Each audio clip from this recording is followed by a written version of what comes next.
fateful night in February.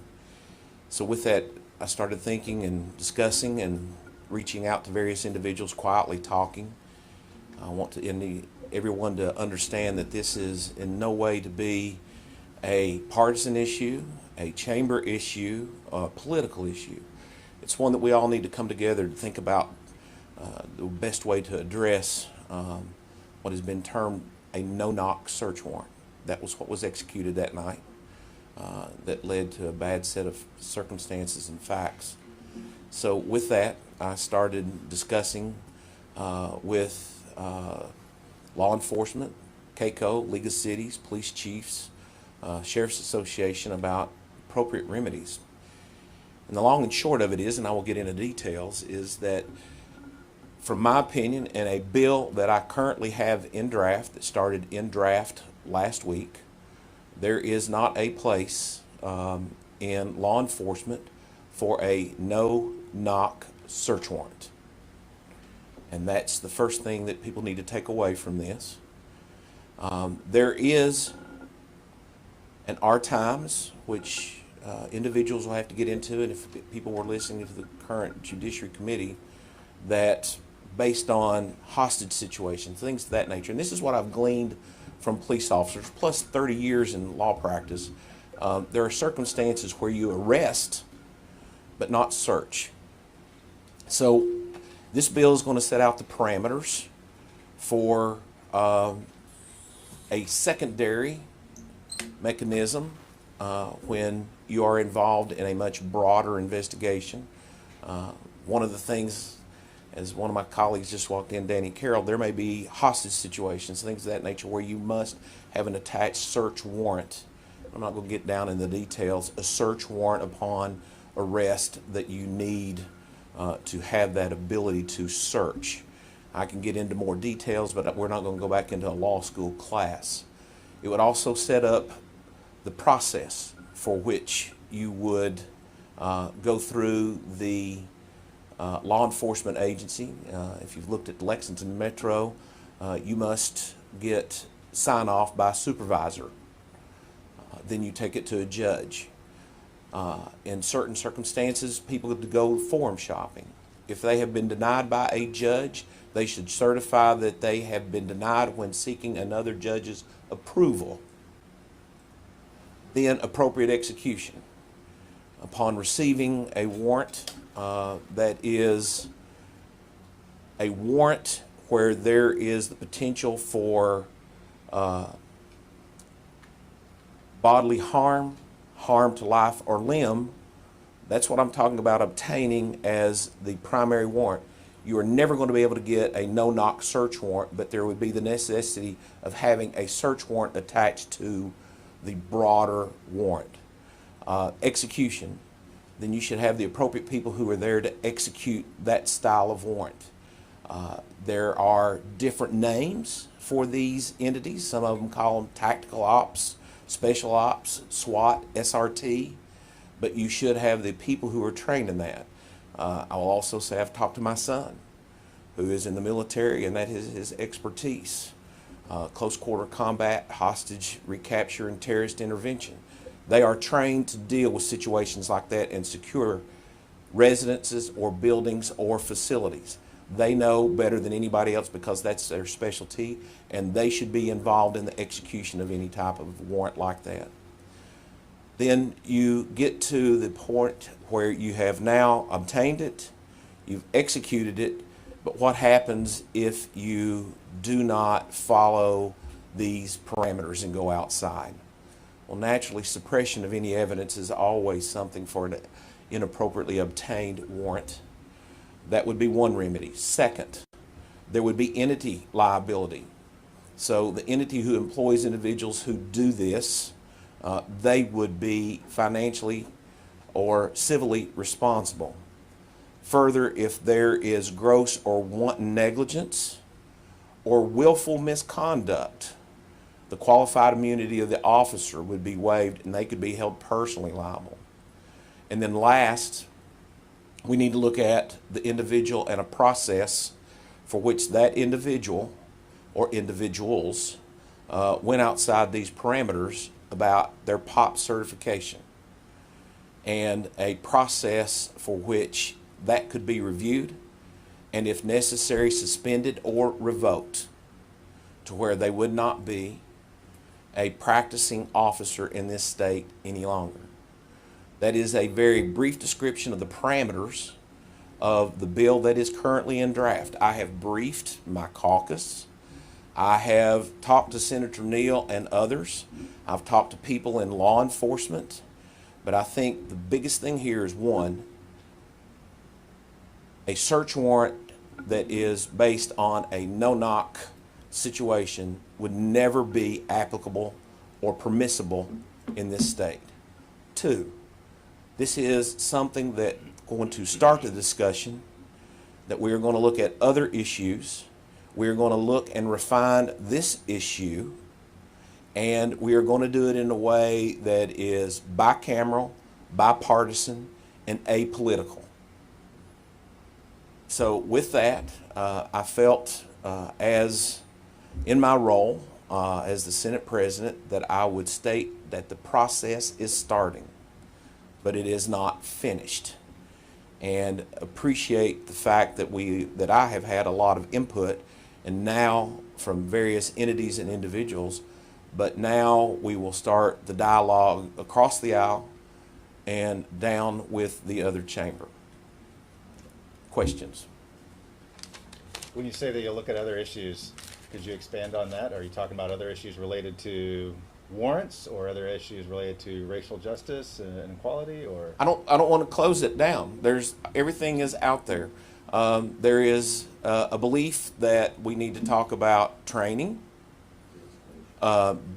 Senator Thayer, de-escalation, what happens in numerous situations. Let's don't limit it. Let's don't in any way say that we will go a certain direction. There may be agreement, there may be disagreement. The biggest thing is that the dialogue is starting. And this is the first step. You mentioned POP certification as part of this. Do you see that as a problem where officers are maybe leaving a department while under investigation and moving to another department, and that hop around seems to happen a lot? It has happened, and that is a problem. Again, I don't want to sit here and tell you that I practice that every day, but I have talked to police officers, individuals who are in positions of authority within respective entities or agencies or governmental agencies who have told me that has happened. Resignation, and you move to another agency, therefore your POP certification is not reviewed, therefore not revoked, therefore you do not cure the problem, you are just transferring your headache to another agency. Has there been any discussions about waiving qualified immunity in general for police officers in Kentucky? There's always the ability to waive, well, you're saying waive. Or eliminate. Remove qualified immunity. There's always ability to move to get rid of qualified immunity, but this would be codified, that this would remove the qualified immunity if there was such gross or wanton negligence or willful misconduct. And could that potentially be expanded in general, even without the negligence or misconduct? Could it be expanded? To where you would just eliminate qualified immunity in general? I don't know if you want to go that far because some people act in good faith and people make mistakes. I don't think anybody up here is going to tell you that they have the market cornered on perfection. But where it is so gross, so wanton, or so willful, I think you have to have a review of that. Just a minute earlier, you talked about it being nonpartisan, non-political. Do you think you're going to gain support for this bill, not only within your party, but across the other side of the aisle? I've spoken to Senator Neal. He's here. I'll step to a side. That's my intent. I believe it is virtually everybody I've talked to's intent and desire around what I'm going to call the legislative table. Good afternoon. I appreciate the tone and the tenor of what the president is putting out here today and that we've discussed. This is not only level of interaction and discussion that's being taken on. There's discussions across the aisle now between various members of this body. I think we agree that this should be a nonpartisan, non-political piece, that we all in this together and we have to do the right thing and get to effective results. You asked the question, and I appreciate the President's reference to this is the starting point or a beginning of this process, because obviously there's a lot more to be done besides no-knocks. But no-knocks is symbolic of what's has stimulated the reactions in Louisville and across the nation, quite frankly, and around the world even. So that's part of that piece that we have to deal with. But obviously, there's a lot of other aspects of what we have to deal with here, and some of it's going to be a lot tougher, I think, than dealing with no-knocks or even the question of body cameras and that sort of thing. But what is encouraging here is that now it looks like we have an opportunity, and history will not be kind to us if we do not take advantage of this opportunity to do that which is right and not just stand in our corners and beef about how important our positions are. I think the tone has been set. It's a positive tone. I extend my hand with that. We're already talking. We've had meetings on various issues, opening the doors to work toward these positive results. So again, I think this is an opportunity. It should be seen as a positive step. We may not agree, and I trust we will not agree on all things, but I think we will come together at some point and come up with an acceptable and appropriate product, not just in no-knocks, but in other areas as well. Thank you. Can we expect to see this as a priority legislation next session? Well, you know, to say priority legislation generally means that is the legislation of the party who is in control of the chamber. I don't want to give it that type of designation because that is generally what we set out as a priority. I want this to be a priority of the legislature, not of the Democrats, not of the Republicans, not of the House, not of the Senate. And hopefully, and what I'm going to say here, hopefully what you're seeing is a pretty broad spectrum of diversity here in general philosophical opinions that for one reason or another have belief in the parameters that I've set forward.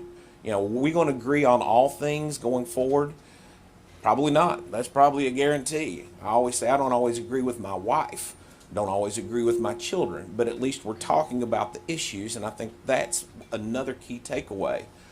When you see some of us here, I think you all as correspondents and covering the legislature definitely understand that this is a very broad spectrum of political diversity in front of you today. Who were you working with in the House? Well, I have actually had more discussions with Senator McGarvey and Senator Neal, along with Senator Julie Rocky Adams, and we are having these discussions. I am certain there are groups in the House who I have reached out to a few. I had a discussion with one of the House leadership last night. There has been communications, and I want to say this came together very quickly because after the last meeting I had with the Sheriff's Association, the police chiefs, CAECO League of Cities, Jeff Harmon, who is on our staff, we started drafting, and we felt, let's get this out there, let's get the discussion going. So, I actually had conversations with, when I say conversations, in this day and age of text, email, I'll say communications with 2 members of the House so far. Senate President Stivers, some people around the country have called for an outright ban on no-knocks, no exceptions. For you, why do you think it's important to consider, including exceptions to the warrant use in the bill? Now, this is going to get down in the weeds. What I'm talking about is a ban on no-knock search warrants. That's a standalone warrant by itself. It should not be there. As I have David James, who is a former police officer, if you've got a hostage situation, and I think this is pretty much the state of the law, and you have to go in where there is a hostage situation, you will be getting a warrant for arrest and potentially other things that you will get from a detached, neutral magistrate or judge, but there may be the necessity to gather evidence.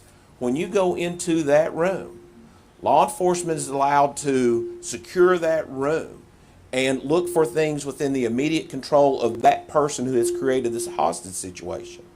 But you are not allowed to search and seize. You can go into other rooms to secure, but you cannot search and seize.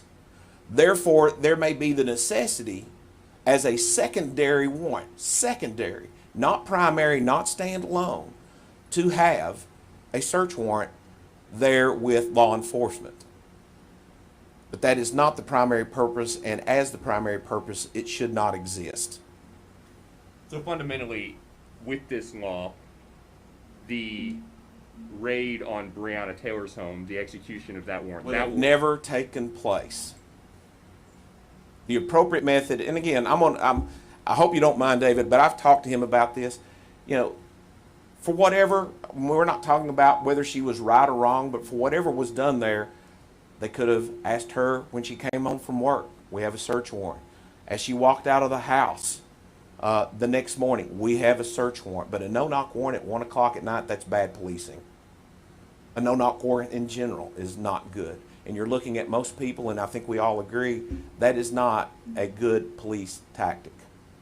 It's unsafe for the people there. It devalues people's right to privacy and the sanctity of your home, and it also puts the police officers at risk.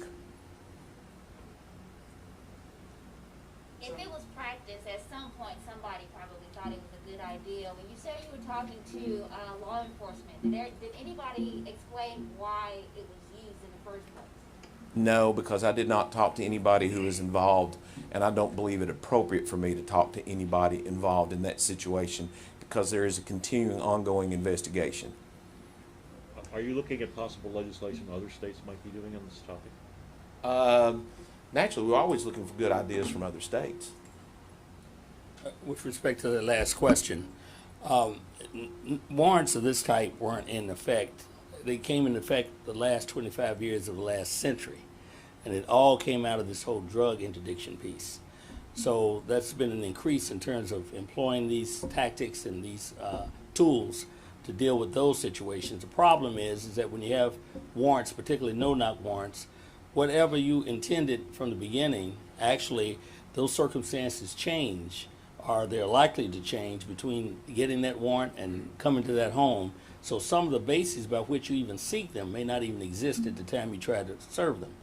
The other thing is that we have a castle doctrine in Kentucky, and the no-knock warrant is in direct contradiction to that particular doctrine. Now, the castle doctrine, which is rooted in common law, which goes all the way back to England, you can research that particular piece, but the fact of the matter is that that is probably the last place that an individual has that in olden days it was sacrosanct.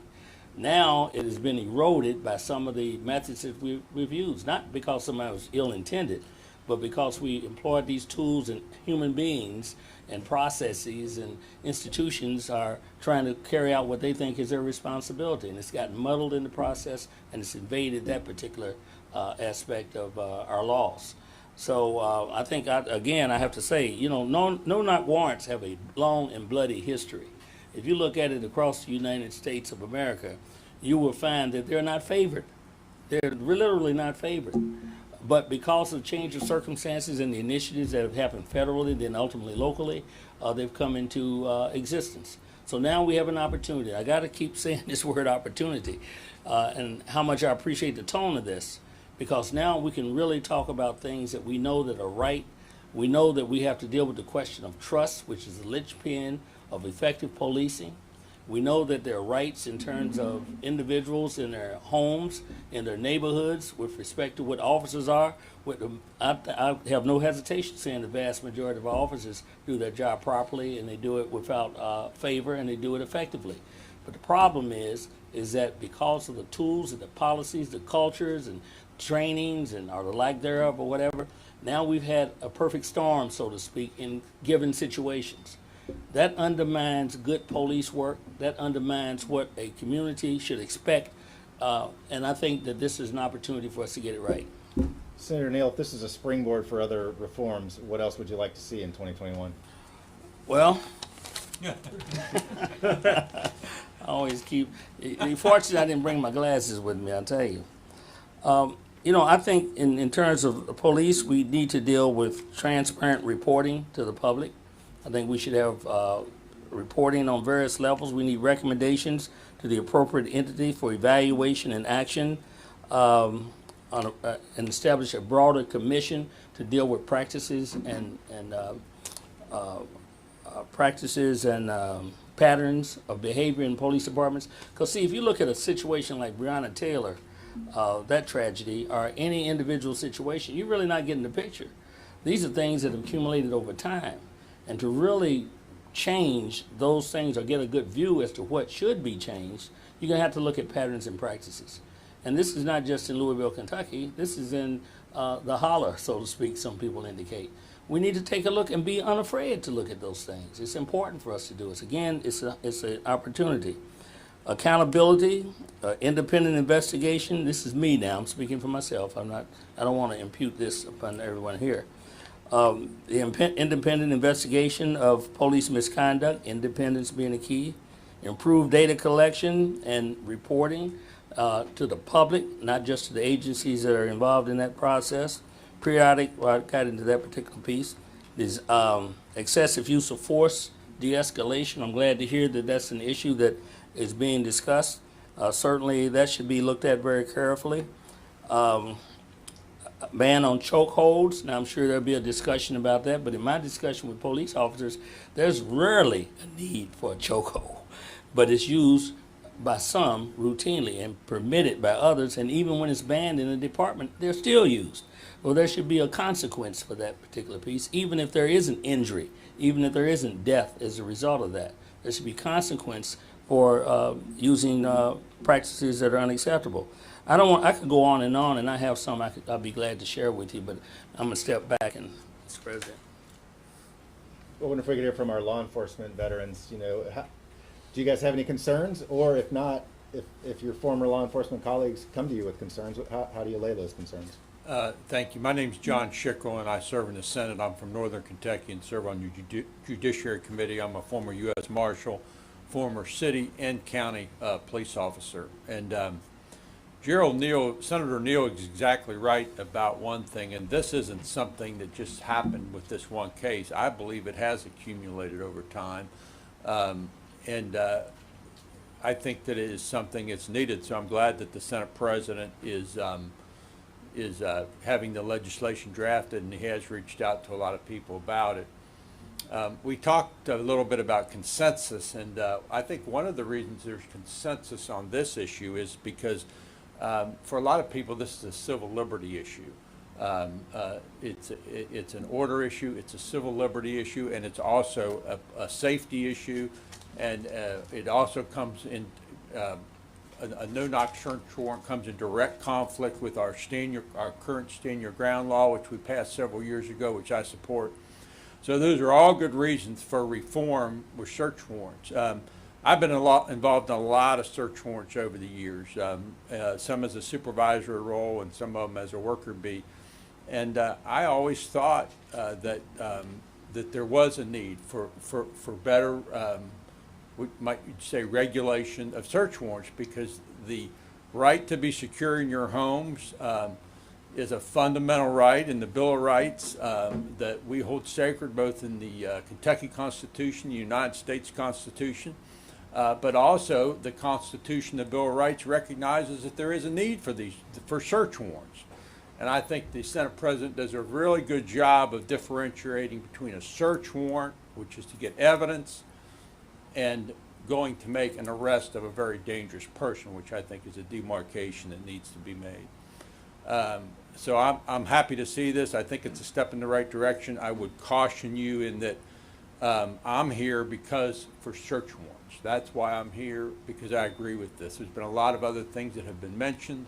Those are all other topics, and that's not why I'm here. I'm not saying I agree or disagree, but I'm here for this issue because I think this issue is long overdue, and I think it is. I think we'll find a lot of consensus on it.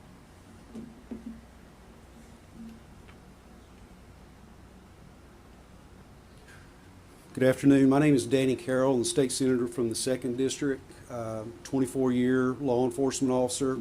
Served a great deal of my career as an investigator, also conducting internal investigations for a few years, commanded a drug unit, and lengthy experience in these areas.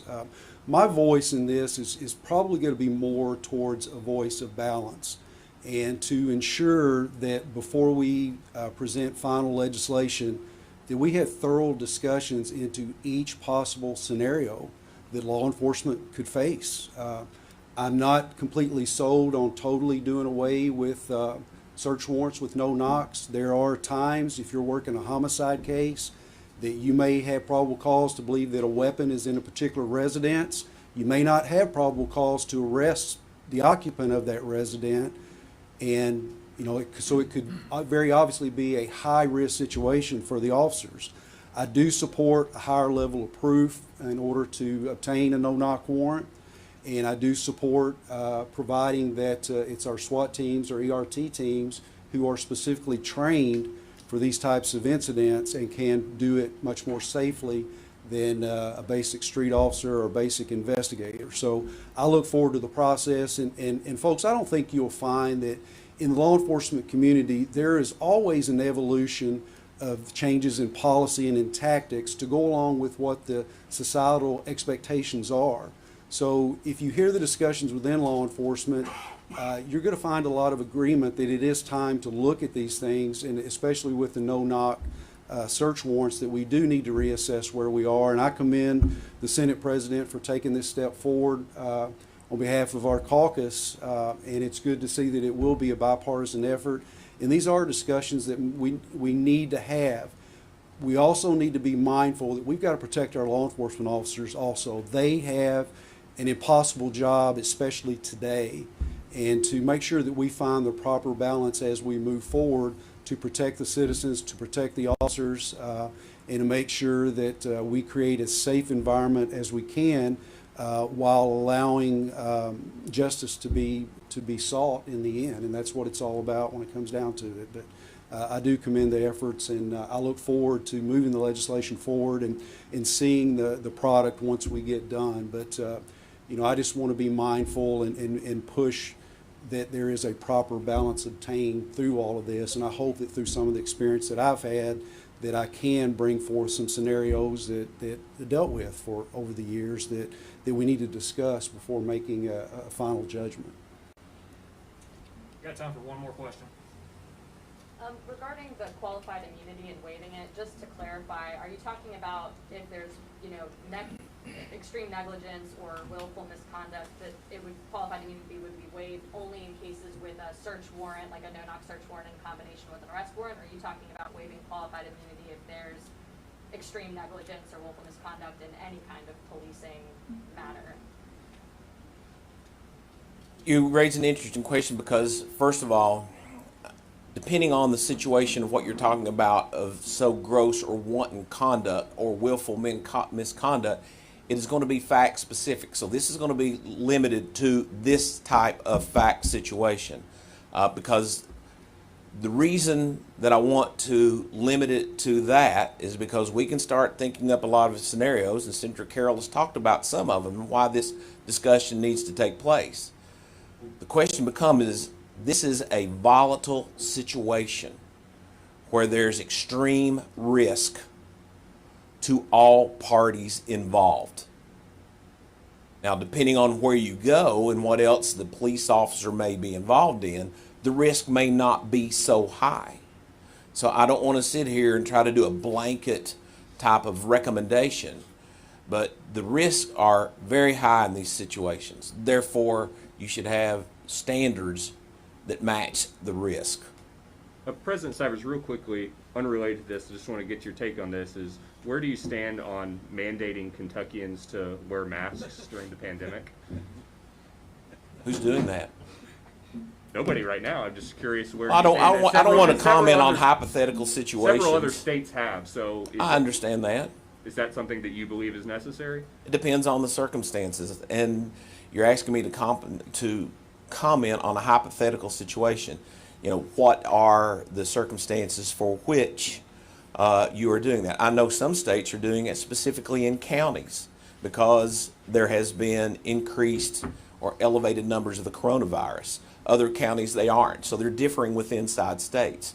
So I'm not going to sit here and play a game of saying, oh, hypothetically, are you for or against? Let's see what the circumstances are and the parameters that surround those types of situations. Have you spoken to the governor about, at all about what he plans to announce this afternoon? No, I did tell him about this, though. He did, you say? Yes, and in fact, discussed with some of his administration about some of the theories behind this, and appreciate their candor with me.